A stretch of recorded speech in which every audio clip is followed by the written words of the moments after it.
cómo se ha parado el Estado Nacional con respecto a la honestidad. ¿Por qué? Porque la ley 25.087 modifica algunos términos, tanto del capítulo específico de este tipo de delitos como algunas denominaciones. En primer lugar, se modificó la denominación vieja, anacrónica, ambigua, que era la originaria del Código de 1921, es decir, el código base que hasta ahora ha sido reformado completamente, más allá de que hay proyectos de reforma total al mismo. Pero digo, antes se lo denominaba delitos contra la honestidad. Por eso, más de una vez se habló, bueno, que habrá hecho ella, la falda no importa, y así todos los términos y comentarios que seguramente hemos leído, hemos escuchado y demás, y se han difundido. Y además porque había una grave confusión entre moral y derecho, algo de lo que no tenemos que perder para trabajar con esto. Bueno, entonces a partir de la ley 587 se denomina delitos contra la integridad sexual. Esto en primer lugar tiene una carga simbólica muy importante porque se toma a la persona, a la libertad de la persona. Y por tanto, se dice que la integridad sexual es ni más ni menos que el derecho de todo individuo a ejercer libremente su sexualidad. Parece algo obvio, pero faltó mucho tiempo, muchos episodios y una evolución normativa para llegar a estas definiciones y conceptos. Y además porque se dice que a partir de allí toda persona es libre de autodeterminarse, autorrealizarse en el ámbito de la sexualidad. Y yéndonos al tema puntual que nos convoca, también se hace una aclaración con respecto a la autonomía sexual de menores e incapaces. ¿Por qué? Porque aquí también vamos a hacer una diferencia en la ley penal con respecto a lo que se conoce como consentimiento, como libre determinación, y el Estado, a partir de la ley, fija biológicamente, a partir de cuando la ley presupone al menos que alguien está en condiciones de prestar su consentimiento, es decir, que es libre, que entiende lo que ocurre, y a partir de allí, es decir, si tiene ganas de tener algún tipo de contacto sexual o no. Entonces, pero para llegar a eso se tiene en cuenta que se parte del reconocimiento de la titularidad de la libertad sexual como valor a toda persona, sin discriminar en este caso que sea incapaz o que sea menor. En el caso del menor de edad, lo que ha buscado el Estado a través de la ley es salvaguardar la integridad sexual. Así también al incapaz. ¿Por qué? Porque se trata ni más ni menos que de la dignidad de la persona humana. Entonces, y además de una categoría como especialmente vulnerable. Son todos conceptos y definiciones que se han ido tratando y consensuando en que hoy estas personas con estas dos características puntuales, menor de edad e incapaz, sí o sí deben tener una protección especial. Por eso, ustedes cuando lean los artículos, por ejemplo, 119, primer párrafo del Código Penal, verán que habla del menor de 13 años. También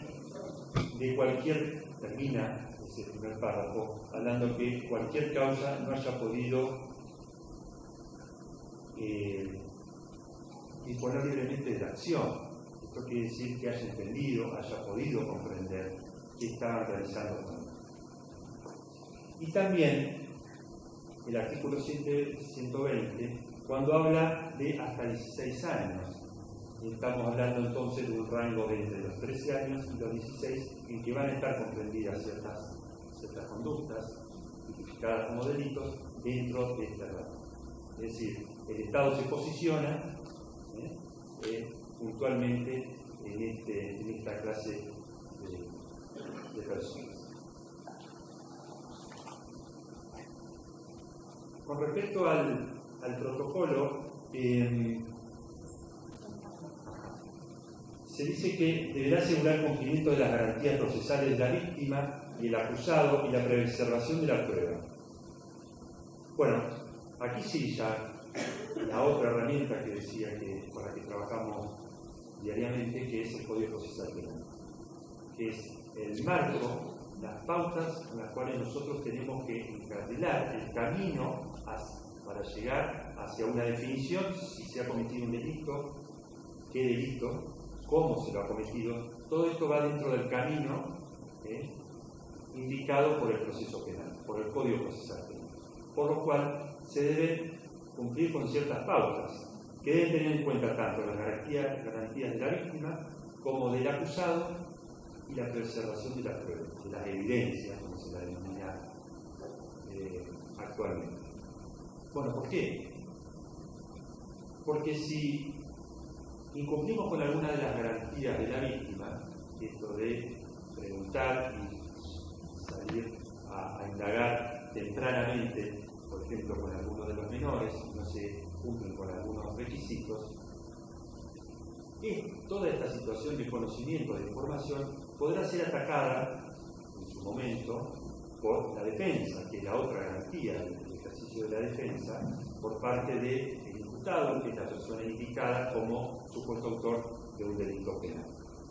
Entonces, estas cuestiones deben ser, más allá, como comparto con Marisa, de la situación muchas veces de los tiempos, de las emociones, muchas veces también de las pasiones, pero debemos ser los más prudentes, si quieren, cautos y defensores de estas cuestiones de la garantía, porque es la única manera de que una situación aflictiva, como ha sido una ofensa sexual, tenga éxito, porque si nosotros trabajamos mal, vamos a tener un mal resultado, que es ni más ni menos que la inmunidad de la persona, que es lo que nadie quiere lograr. Entonces hay que trabajar bien en ese sentido. Entonces, con respecto a esto, bueno, por supuesto, dependerá de cada situación en particular. Hablando de la víctima, ya vamos a hablar específicamente, por ejemplo, de la cámara GESEL y algunos requisitos, pero supongamos que la víctima llega a fiscalía con sus padres, y sus padres dicen que la nena le dijo tal cuestión. Bueno, depende de lo que nos diga la madre. Básicamente nosotros tenemos que actuar si supuestamente hubo acceso carnal. Allí vamos a tener que desplegar ciertas medidas con respecto y relacionadas con el médico forense de tribunales, que tienen que tomar ciertas prácticas y, como hablábamos el otro día, llevar progresivamente adelante la realización correspondiente. Es decir, no es llegar y que la nena sea invadida o el nene sea invadido, sino que esto debe ser gradual a partir del relato que realice la madre o el menor con el médico forense. Ahora, esto se da en algunos casos, porque en general, si no hay una urgencia, bueno, esta urgencia también viene de la mano de que si hubo un acceso carnal, lo fundamental. Una de las cuestiones básicas para los investigadores, como producto de la evidencia que después con la que vamos a atacar al imputado, al indicado como supuesto autor, es si hay algún tipo de material genético. Y esto va a ser, estas acciones van a ser realizadas por el médico forense y eventualmente después destinadas a los laboratorios genéticos que están en el Superior Tribunal o también en criminalística de la policía. Ahora, también muchas veces nos pasa que los padres, claro, insistentemente pretenden que el niño sea revisado como para sacarse la primigenia, originaria, qué pasó, si fue accedido o no fue accedido. Bueno, ahí hay que trabajar, por supuesto, con mucho cuidado. El Ministerio Pupilar debe dar su opinión, hay una contención previa y allí se toma una definición para ver si va a ser revisado o no, porque la otra posibilidad es que ante la duda y ante falta de evidencias contundentes, primero el menor sea o declare frente a la Cámara Gesell, que es, bueno, ya vamos a ver, pero primero vamos a tener el testimonio de la Cámara Gesell y a partir de allí ver si procede realmente la realización y en qué términos a partir del testimonio mismo de la supuesta víctima. Entonces, pero aquí, digamos, lo importante sería cumplir con estas garantías básicas de la víctima. Ahora, el acusado también tendrá garantías básicas y en una primera actividad que realice la Fiscalía tenemos dos opciones. Ante la inminencia de practicar algunas medidas procesales, se puede dar noticia al defensor oficial. Sabemos que al estar garantizado el ejercicio de defensa por Constitución Nacional y tratados internacionales, el Estado provee a cualquier persona indicada de ser autor de un delito la garantía de que sea defendido. Entonces le damos noticia a la defensa oficial para que sepa que estamos pensando tal o cual medida. Por supuesto que no todas las medidas, o hay graduación en las medidas que uno puede adoptar rápidamente, es decir, si tenemos que tomar la medida de un allanamiento o un secuestro de prendas o demás, obviamente no le vamos a avisar a la defensa, no le vamos a avisar al imputado. Lo que vamos a hacer es pedir como fiscales a los jueces de garantía, que son aquellos jueces, aquí hago entre paréntesis, a partir de septiembre de 2014, en Paraná y en el Departamento de Paraná se modificó el sistema procesal, con lo cual ahora la investigación ha sido puesta en cabeza de los fiscales, no más está la figura del juez de instrucción. Entonces, los fiscales son los que investigan, instan esta acción penal y los jueces de garantía van a ser los que, ante cualquier detención nuestra, van a mirar si están dadas las garantías, si están fundados los pedidos y a partir de allí nos van a autorizar, por ejemplo, un allanamiento, un secuestro de prenda o cualquier otro objeto que nosotros entendamos que puede estar relacionado con el hecho que se y además, con respecto a la preservación de prueba, también allí participan funcionarios policiales, muchas veces de criminalística, de minoridad en estos casos, que también actúan con ciertos protocolos, uno de ellos es la cadena de custodia, es decir, todo objeto o prenda que se va a secuestrar lleva un procedimiento a los efectos que todos sepamos que ese objeto fue secuestrado en tal lugar y que a partir de allí hay responsables de que estas evidencias no tengan ningún tipo de violentación.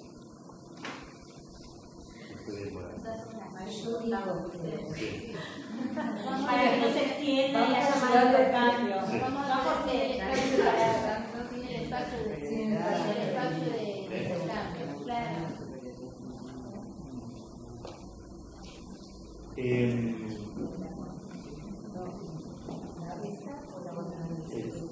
Vamos al circuito.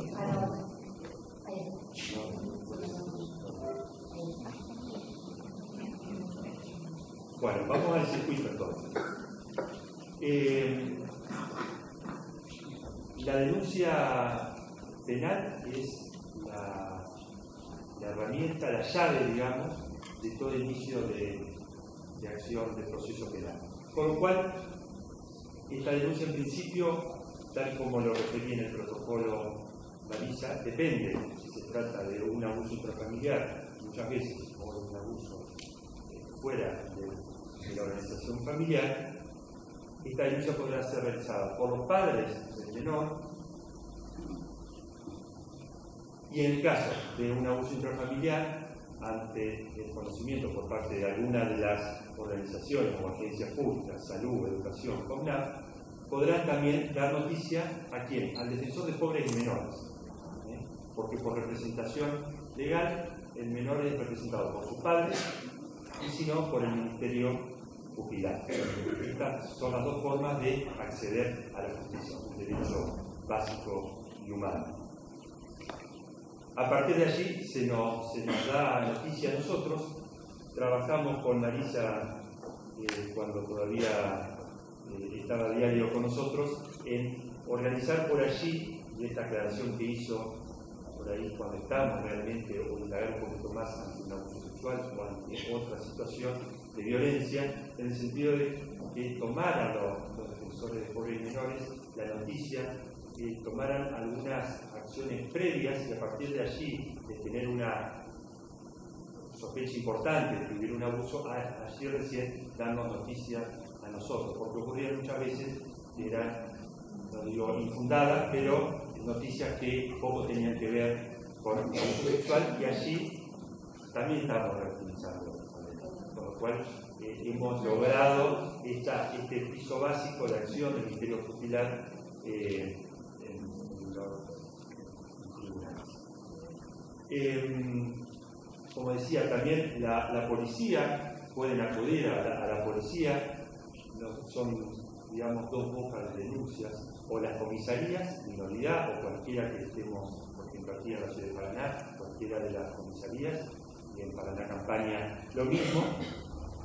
Ellos nos dan noticia inmediatamente, ahora con la utilización de los medios tecnológicos, nos avisan por celular, nosotros estamos en turnos rotativos en Fiscalía, los 365 días del año, las 24 horas, así que nos pueden poner conocimiento permanentemente, y además muchas veces lo que hacemos es adelantar cuando no está, por eso, salvo en realidad, tanto en Paraná como en Paraná Campaña, atento a la gravedad del hecho, les pedimos que nos adelante por correo electrónico la denuncia si nosotros ya vamos adelantando el trabajo y tomando la primera medida del caso. A partir de allí, nosotros lo que pedimos para tener el testimonio y que sea una prueba, una evidencia importante de todo este proceso, que hable el niño, escuchar al niño, es que se adoptó este mecanismo de la cámara GES, que ha tenido toda una evolución. Básicamente son entrevistas con profesionales, en general son psicólogos, aquí por lo menos en la ciudad de Paraná, que trabajan de tal manera con los menores, en un ámbito, si se quiere, amigable, donde hay juguetes, donde ustedes, aquí en la ciudad de una cámara GES, hay un ambiente en el cual el niño se lo trata de mantener de la mejor manera y entender que ya terminamos. Bueno, pero digo, básicamente, la cámara GES de lo que se trata es también de una situación muy importante porque el testimonio de los chicos es lo que nos va a dar la información necesaria para ver ante qué conducta estamos. Porque yo no quise dar mucha descripción del tipo penal, pero termino con esto. No es lo mismo tocamientos, es decir, un abuso sexual simple en términos penales, un abuso con acceso carnal en el que tenemos que tener otro tipo de información y muchas veces surge de los dichos del menor. Entonces la cámara GES es para nosotros fundamental porque a partir de allí podemos pivotear con otras evidencias que tengamos a mano y porque además, como garantía también del imputado, es decir, del acusado, nosotros le tenemos que decir qué le estamos imputando entre fecha y fecha, en tal lugar, quizás tal horario, en tal situación, usted le realizó tal cosa al menor, a la menor, en su condición de guardador, en su condición de padre, en su condición de vecino. Entonces, la información es básica, porque esta es una garantía del imputado y es una cuestión básica de investigación porque nosotros, para llegar a una sentencia condenatoria, es decir, convencer con certeza a un juez de que ocurrió esto, vamos a tener que decir que se le acusa de esto a este señor y todas estas evidencias, todas estas pruebas en el juicio oral nos condujeron a tal situación. Bueno, muchas gracias.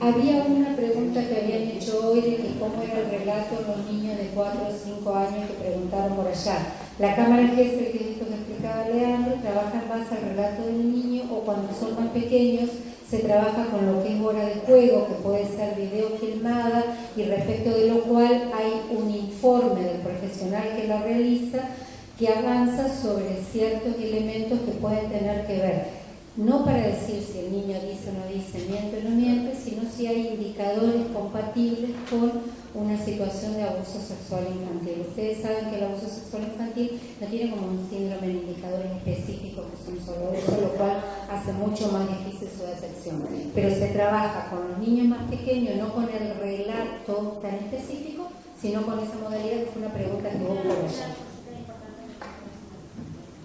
Los indicadores en relación a las cuestiones de abuso son muy amplios y son muy inespecíficos.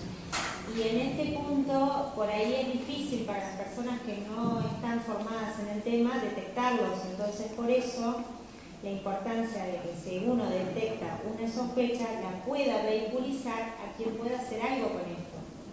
¿Sí? Eso me parece muy importante, porque si no nos quedamos con esta sensación de que no hicimos lo suficiente o no pudimos, ¿no?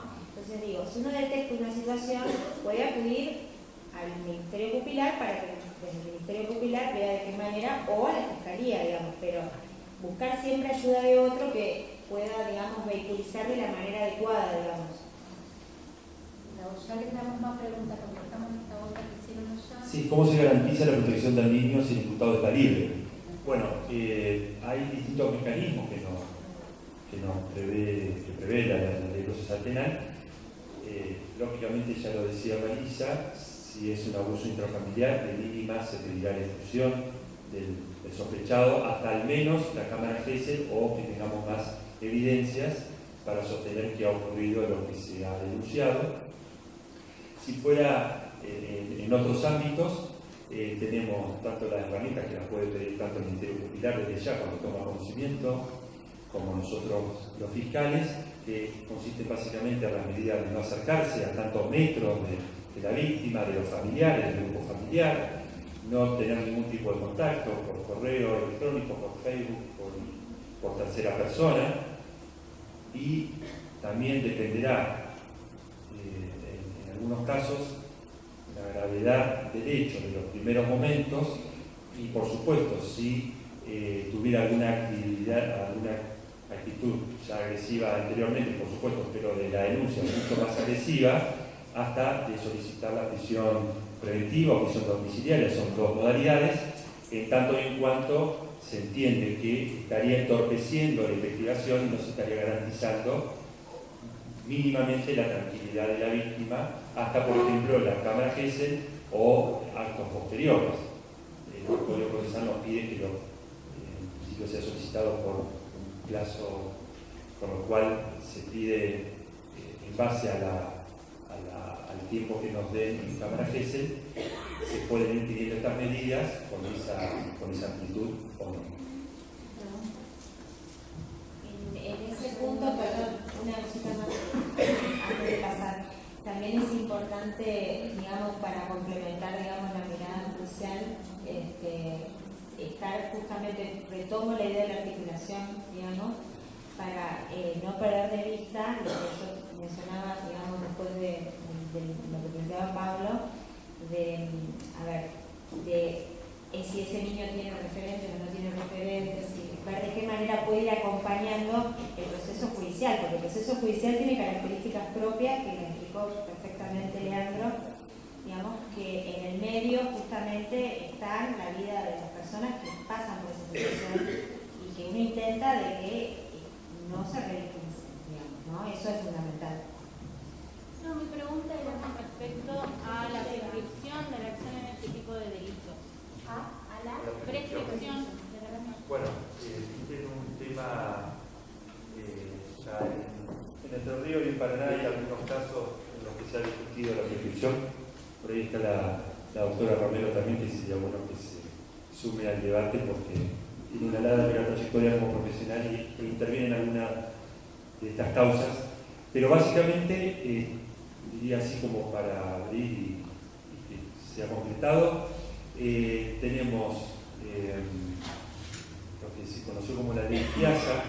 Esto es de que empiecen a correr los plazos de la prescripción para los que uno da por supuesto, digamos, que la prevención es que el ejercicio de la acción penal, en este caso por parte del Estado, se vea coartado, interrumpido por el transcurso del tiempo. Había muchos problemas, por ejemplo, un nene de 4, 5, 6 años que había sido abusado y quería denunciar a los 20 porque había podido recién allí procesar y poner conocimiento de la acción pública. Bueno, el Estado hasta hace un tiempo decía, lamentamos muchísimo, pero por una cuestión legal no vamos a investigar lo que vos nos estás diciendo.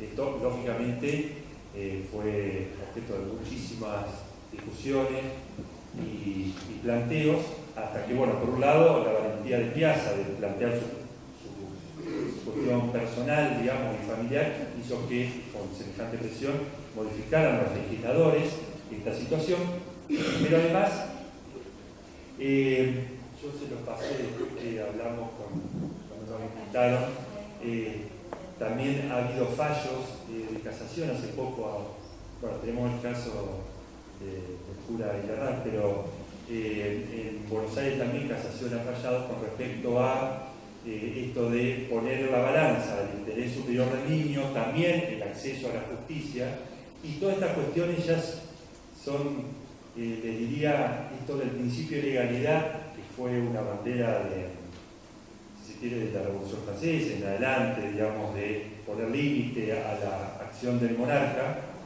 Esto también ha sido reformulado primero porque, como decía hoy Pablo, ya no solamente alcanza hoy con la ley penal, que es el Código Penal, sino que están los tratados internacionales donde se garantizan estos derechos. El acceso a la justicia y el interés superior del niño hoy están por encima de la ley penal, con lo cual esa ha sido la entrada hasta que fue, por ejemplo, la ley Piazza, para poder destrabar este impedimento, este obstáculo que, por supuesto, lo único que hacía era lograr la impunidad. Muy chiquito.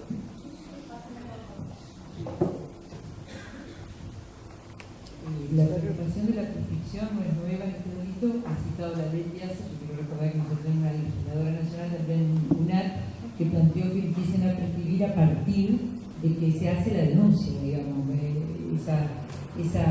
Esa fórmula parecía cerrar mucho más en la atención al interés de la víctima. Pero en el caso de Villarral lo que se logró, y que hasta ahora hay una pelea en acorde con el tema, es que se considere que estos son graves violaciones de derechos humanos y en base a fallos de la Corte Interamericana de Derechos Humanos se considere que no se aplican las normas del derecho interno de los países que rigen en materia de prescripción, por lo que decía el doctor, por lo que decía Leandro, en el sentido de que esas graves violaciones de los derechos humanos están contempladas por normas que tienen más jerarquía que nuestro Código Penal. Es una batalla, por eso yo celebro estos ámbitos son muy importantes, porque el fortalecimiento de estos derechos, en este caso de los niños, de las personas víctimas de abuso, se ha logrado así, se ha logrado poniendo el tema a la luz. Y este delito en especial es muy difícil que las víctimas les sea fácil denunciar. Dentro de así como vos decías, Roberto, que es difícil sacarlo afuera, es difícil arrancar, es difícil el relato, la palabra es muy difícil y a veces surge, como muestra la película Spotlight, surge cuando la víctima tiene 60 años.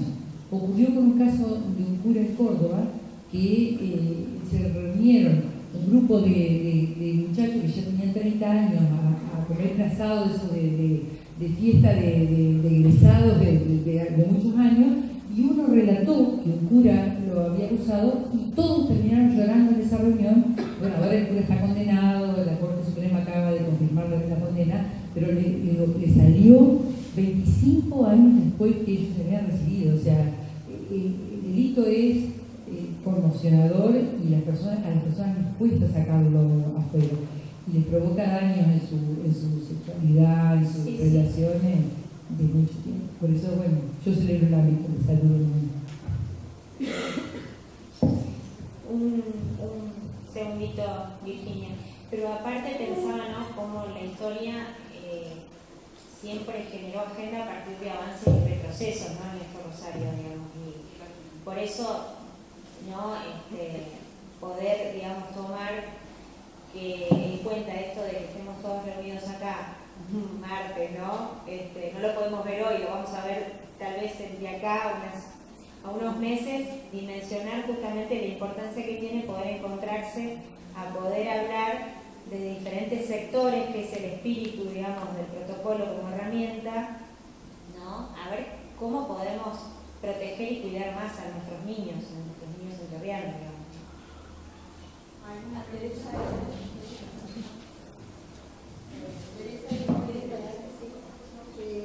Yo le quería, como organización barrial, le quiero preguntar al doctor que si yo estoy actuando bien de esta forma. Primero, ante todo, la reserva ante la víctima. Segundo, chequear las evidencias. Luego, preservar y no borrar evidencias. Si es en caso de adolescente, dirigirme a la fiscalía. Y en caso de si hubiera niños, dirigirme al CONAF. Como partícipe del protocolo, yo quiero que usted me diga si estoy bien o estoy mal para realizar una... La estrategia, ¿no? Como estrategia A ver, Teresa, está. Dentro del ámbito barrial. Como dentro del ámbito barrial, era lo que decíamos. Más que chequear evidencias por ahí, el hecho de registrar el hecho. El punto sería, sea adolescente o sea niño, esto que vos decís, ante la presunción del hecho, está bueno más que chequear evidencia, esto es pedir algún otro dato alrededor. No digamos indagar al chico, pero bueno, ver si hay algún otro dato familiar, de la escuela, del centro de salud, que te pueda dar, ¿qué es lo que ustedes hacen? Que te pueda dar otro dato. Y después el punto directamente, sea niño, sea adolescente, ustedes como institución barrial para preservarse. Lo que pasa es que a veces la familia o los vecinos se desesperan, ¿viste? Y entonces te acosan. Está bien, en esto uno va y lo plantea al Ministerio Pupil, al defensor, a cualquiera de los tres defensores directamente, que son los que coordinan directamente con la Fiscalía. Pero no tomarse el peso de esto de tener que chequear tanto. Ustedes tienen la presunción, el vecino te contó, el papá te contó, bueno, con este dato, tú no tienes, con ese dato uno lo Era lo que decía hace un momento de que habíamos consensuado con el trabajo de Marisa y los defensores menores.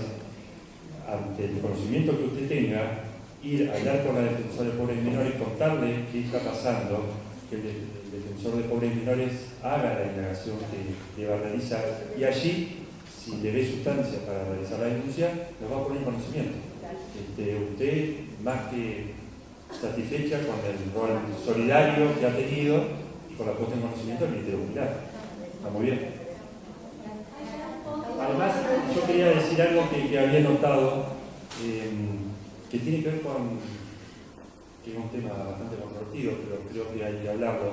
En el caso del abuso intrafamiliar, la responsabilidad de la madre.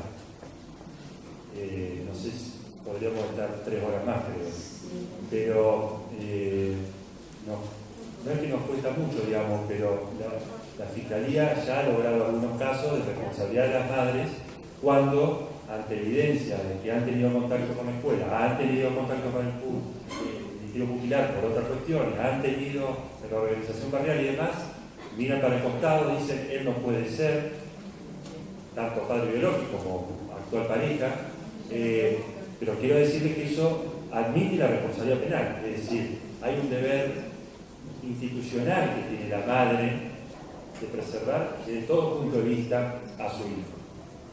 Si tiene alguna duda, hay que sacársela hablando con el Ministerio Público, eventualmente con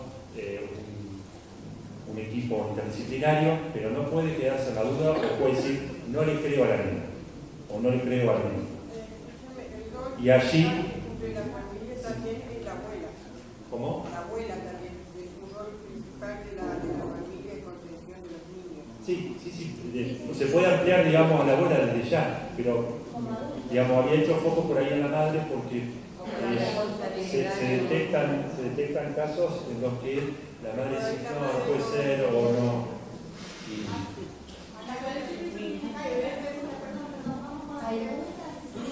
Mi pregunta básicamente básicamente es si a posteriori de la denuncia, si a posteriori de la denuncia, posterior a la aplicación del protocolo, hay un seguimiento de los casos por todos los organismos intervinientes de este protocolo.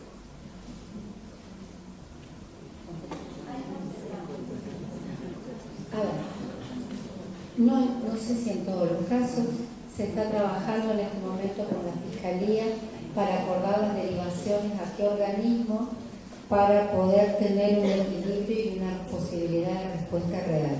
Nosotros en la ciudad de Paraná tenemos asistencia a la víctima, el equipo de CORNAC, Hospital de Niños, Casa del Joven, Hospital San Martín. Digo, los diferentes grupos etarios para la posibilidad de la atención, Hospital de Niños y San Roque. En esto estamos tratando de articular con la Fiscalía, que habíamos empezado en reuniones con la Defensoría, para que las derivaciones sean prontas y en esto se requiera de algún seguimiento de tratamiento. Esa es la instancia. También está la cuestión de poder vislumbrar el tipo de situación, porque si de pronto sería una situación de vulneración que requeriría de una medida de protección excepcional o que requeriría una separación del grupo familiar, el único organismo que podría tomar esto sería el CORNAC. Pero todo lo que es la atención de salud mental y el abordaje con el grupo familiar que implica una situación de abuso, estamos tratando de trabajarlo en esto, en tener una mayor apertura para una mayor receptividad a la situación.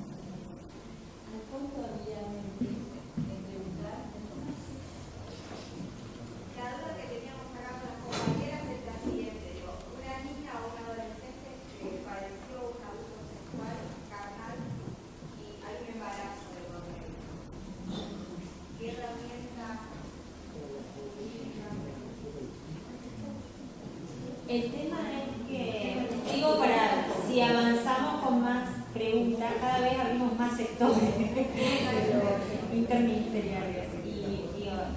¿Qué herramientas? ¿Qué es lo que vos estás preguntando? ¿Qué herramientas? Yo, porque por ahí hace comisión de esta cuestión, ¿no? De, bueno, aborto posible, aborto no posible, como que no va a pasar perturbaciones. Bueno, hay un fallo de la Corte. Sí, hay un fallo de la Corte que fijó el criterio que no se necesita realizar ninguna denuncia penal para practicar la interrupción del embarazo, por un lado, y además porque está previsto expresamente en la ley penal. Por supuesto, esta chica que sale después va a tener algún acompañamiento, cuestiones de sanidad, de salud, pero la Corte fijó un criterio con respecto a esto. No se requiere de una denuncia penal.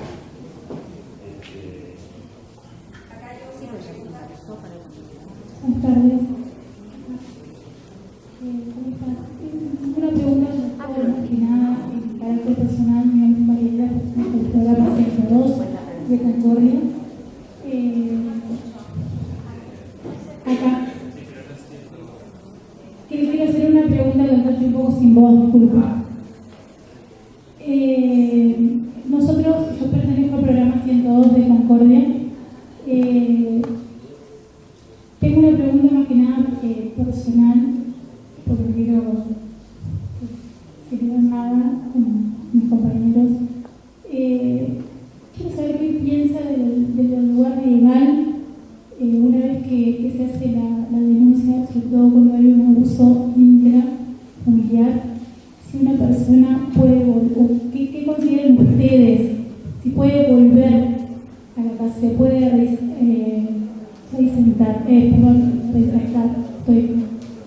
no sé si me explico. A ver si entendimos bien, por la duda, porque una vez se escucha medio sí, disculpa.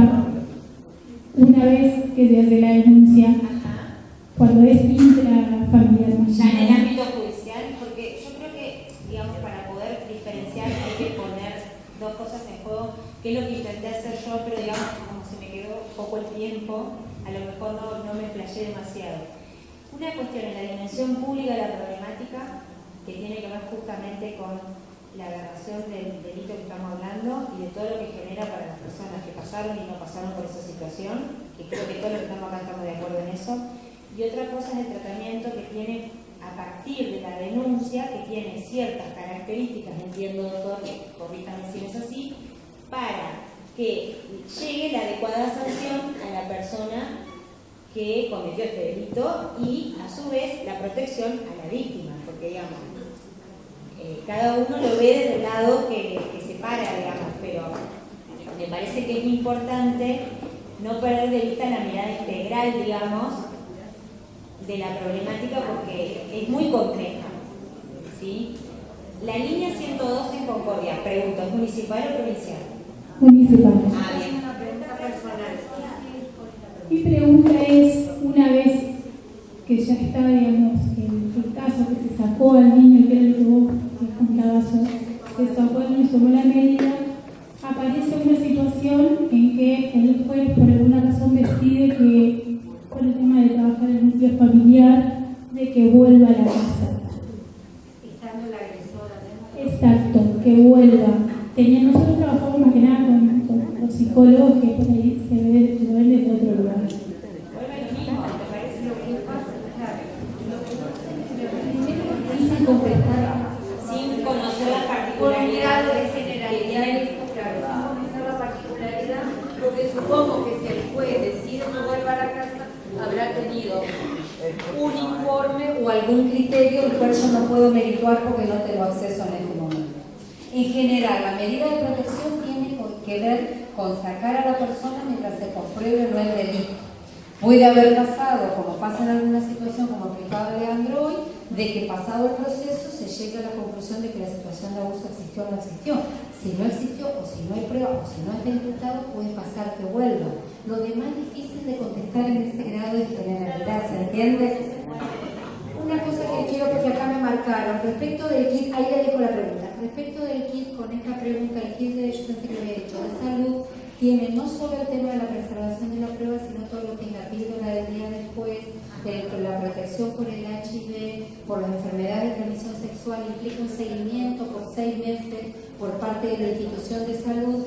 Y respecto a un adolescente que esté transitando esto, volvemos a lo mismo, depende de qué situación, de qué adolescente y cómo haya evolucionado en el momento en cual uno lo encuentra. No porque no pueda acceder a todas las medidas que se planteó, sino porque uno también las tiene que poder ver en situación y en la situación en particular.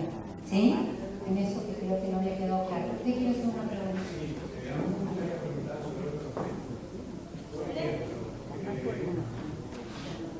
Puede ser una sucesión de hechos, porque si bien acá no se está hablando puntualmente de cuando el niño ya fue abusado, ¿no?